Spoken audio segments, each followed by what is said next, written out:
کہ اطاعت جزوی نہیں، اطاعت کلی، پوری کی پوری اطاعت، جو حکم بھی دیا گیا ہے ماننا پڑے گا. جزوی اطاعت اطاعت نہیں ہے. Partial obedience is no obedience. اس لیے کہ اگر آپ نے ایک حکم قبول کر لیا، ایک نہیں کیا، تو جو نہیں کیا کیوں نہیں کیا؟ کہ وہ آپ کے نفس کو پسند نہیں. جو قبول کیا وہ کیوں کیا؟ کہ نفس نے الاؤ کر دیا آپ کو کہ ٹھیک ہے کر لو، کوئی حرج نہیں. لہذا partial obedience is no obedience at all. چنانچہ اس پر جو وعید آئی ہے سورہ بقرہ کی آیت نمبر 85 میں، افتؤمنون ببعض الکتاب وتکفرون ببعض، تو کیا تم ہماری کتاب اور شریعت کے ایک حصے کو مانتے اور ایک کو نہیں مانتے؟ فما جزاء من يفعل ذلك منکم، تو جو کوئی بھی تم میں سے یہ روش اختیار کرے گا اس کی کوئی سزا نہیں ہے الا خزي فی الحیات الدنیا، سوائے اس کے کہ دنیا کی زندگی میں ذلیل اور خوار کر دیے جائیں. وَيَوْمَ الْقِيَامَةِ يُرَدُّونَ إِلَىٰ أَشَدِّ الْعَذَابِ، اور قیامت کے دن شدید ترین عذاب میں جھونک دیے جائیں. وَاللَّهُ بِغَافِلٍ عَمَّا تَعْمَلُونَ، اور جو کچھ تم کر رہے ہو اللہ اس سے غافل نہیں ہے. تم اپنی ظاہری ٹیپ ٹاپ سے، اپنے داڑھیوں کے طول سے اللہ کو دھوکہ نہیں دے سکتے، اپنے عمروں اور حجوں کی تعداد سے اللہ کو دھوکہ نہیں دے سکتے. He sees you through and through، تمہارے باطن کو دیکھتا ہے، تمہارے دل کو دیکھتا ہے. اسے معلوم ہے کہ تم نے حج تو کیا، حرام کی کمائی سے کیا ہے. یہ بڑی شدید وعید والی آیت ہے قرآن مجید میں، کہ جس کا نقشہ ہماری نگاہوں کے سامنے آج دنیا میں مسلمانوں کی کیا وقت ہے، کیا حیثیت ہے.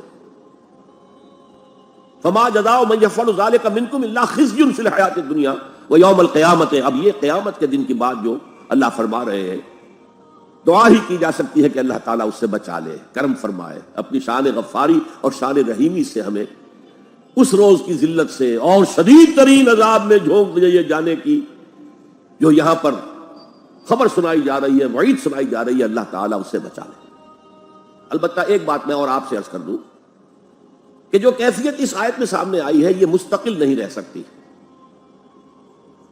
اگر کوئی شخص واقعتاً، چاہے آغاز میں اس کا دل پازیٹیولی ایمان سے خالی تھا لیکن ساتھ ہی نیگیٹو نفاق سے بھی خالی تھا، کہہ سکتے زیرو لیول ہے، پلس ویلیوز اور مائنس ویلیوز کے درمیان زیرو آئے گا، تو باطن کے اعتبار سے چاہے وہ زیرو لیول پر تھا لیکن اگر وہ اطاعت کرتا رہا، نماز پڑھتا رہا، روزہ رکھتا رہا، زکوٰۃ دیتا رہا، حرام چیزوں سے بچتا رہا، فرائض ادا کرتا رہا، تو اس سے لازماً ایمان پیدا ہو جائے گا اس کے دلوں میں. اس لیے کہ یہ دو طرفہ پروسیس ہے، بائی لیٹرل. ایمان سے عمل پیدا ہوتا، عمل سے ایمان پیدا ہوتا. عمل انسان جب کرتا ہے، اللہ کی راہ میں قربانیاں دیتا ہے، زادتہم ایمانا، ان کے ایمان میں اضافہ ہو گیا.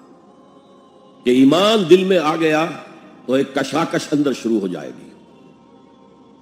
آپ کے نفس کی خواہش کچھ اور ہے، ایمان کہتا ہے غلط. کشاکش ہوگی کہ نہیں؟ جیسے فرعون نے کہا تھا الیس لی ملک مصر وہذہ الانہار تجری من تحتی، کیا میں بادشاہ نہیں ہوں مصر کا؟ مصر کی حکومت میری نہیں ہے؟ اور کیا یہ ساری نہریں جو ہے میرے نظام کے تحت نہیں چل رہی؟ اسی طرح برا نہ مانیے، ہمارا نفس کہتا ہے یہ جسم میرا ہے، میری ملکیت ہے، اٹس مائی ڈومین، میری خواہش پوری کرنی ہوگی. جیسے اس نے کہا میں نہیں جانتا کوئی خدا ہے میرے سوا اور میرے اوپر، میں نہیں مانتا. نفس بھی کہتا میں نہیں ماننے کو تیار، کیا حلال ہے کیا حرام ہے، کیا جائز ہے کیا ناجائز، میری خواہش پوری کرو. اس کے خلاف جہاد. نفس ماں ہم کم طرز فرعون نیست، میرا نفس بھی فرعون سے کم نہیں ہے، لیکن ایراعون نیست، اس کے پاس لاؤ لشکر تھا، اس نے زبان سے بھی کہہ دیا تھا انا ربکم الاعلی، میں ہوں خدا. میرا نفس بیچارہ اس کے پاس کوئی لاؤ لشکر نہیں، زبان سے تو یہ کچھ نہیں کہتا، اندر یہی کہتا میں بادشاہ ہوں اس وجود کا، میری مرضی پوری ہو.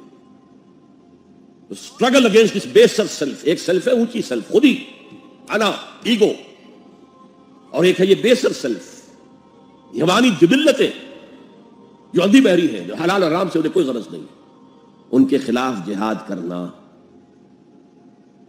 آپ نے فرمایا صلی اللہ علیہ وسلم المجاہد من جاہد نفسہ، اصل مجاہد وہ ہے جو اپنے نفس کے خلاف جہاد کر سکے. تمہارے اندر یہ دشمن تو بیٹھا ہوا ہے، تکڑا ہے، تمہیں کنٹرول کر رہا، چلے وہ باہر کے دشمنوں سے جہاد کرنے کے لیے. اور ایک دفعہ حضور سے پوچھا گیا ای الجہاد افضل یا رسول اللہ، اے اللہ کے رسول سب سے افضل جہاد کون سا ہے؟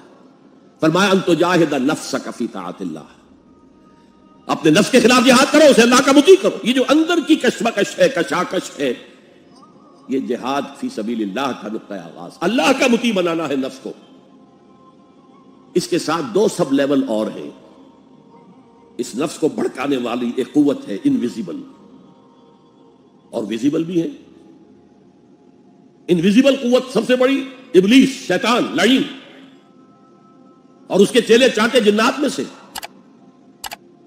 اور ویزیبل میں انسانوں میں جو اس کے ایجنٹ ہے، جو فحاشی کو کلچر کا نام دے، یہ اس ابلیس کے چیلے ہیں۔ ان کے خلاف جہاد نہیں کریں گے آپ، اگر آپ ان کے خلاف ایگریسو ایٹیٹیوڈ اختیار نہیں کریں گے تو آپ ان کے دباؤ میں آ جائیں گے۔ ان الشیطان لکم عدو فاتخذوہ عدوا، اے لوگوں یہ شیطان تمہارا دشمن ہے، اس کو اپنا دشمن سمجھو۔ وہ تمہیں سبز باغ دکھاتا ہے، بدی کو مزین کر کے دکھاتا ہے، اچھے اچھے نام اس کے رکھ دیتا ہے، اور تمہیں آمادہ کرتا ہے بدی کے ارتکاب پر۔ نہیں، وہ تمہارا دشمن ہے۔ افتتخذونہ وذریتہ اولیاء من دونی، تم مجھے چھوڑ کر اسے اور اس کے چیلے چانٹوں کو تم اپنا دوست بناتے ہو۔ شیطان کے خلاف جنگ کرو۔ اور تیسرا اس پر سب لیول کیا ہے؟ معاشرہ اگر بگڑا ہوا ہے، اس کا عمومی رجحان برائی کی طرف ہے، تو سوشل پریشرز آپ کو ادھر دھکیلتے ہیں۔ تب دو ہی راستے ہیں، زمانہ بات و سازت تو بعد زمانہ بے ساز۔ یا تو پیسو معاملہ ہے، زمانہ تمہارے ساتھ سازگاری نہیں کرتا، چھوڑو تم زمانے کے ساتھ سازگاری اختیار کر لو، چلو تم ادھر کو ہوا ہو جدھر کی۔ ایک یہ ہے کہ نہیں، زمانہ بات و سازت تو بعد زمانہ ستیس۔ زمانہ اگر تمہارے ساتھ سازگاری نہیں کر رہا تو زمانے سے جنگ کرو، لڑو، ریزسٹ کرو۔ تو تین جہاد ہو گئے فرسٹ لیول کے، 3 سب لیولز۔ نفس امارہ، لبیڈو، نفس حیوانی کے خلاف جہاد، اس کو بھڑکانے والے، وسوسہ اندازی کرنے والے، اس میں پھوکے مارنے والے، شیطان اور اس کی ذریت مانوی اور ذریت نسلی، جنات اور انسانوں میں جو اس کے ایجنٹ ہیں، ان کے خلاف جہاد، معاشرے کے خلاف اسٹرگل۔ اب یہ 3 جہاد آپ نے کر لیے، اللہ توفیق دے ہم میں سے ہر ایک کو، تو اب یہ جہاد آپ کے جسم سے باہر نکلے گا، خارج میں آئے گا۔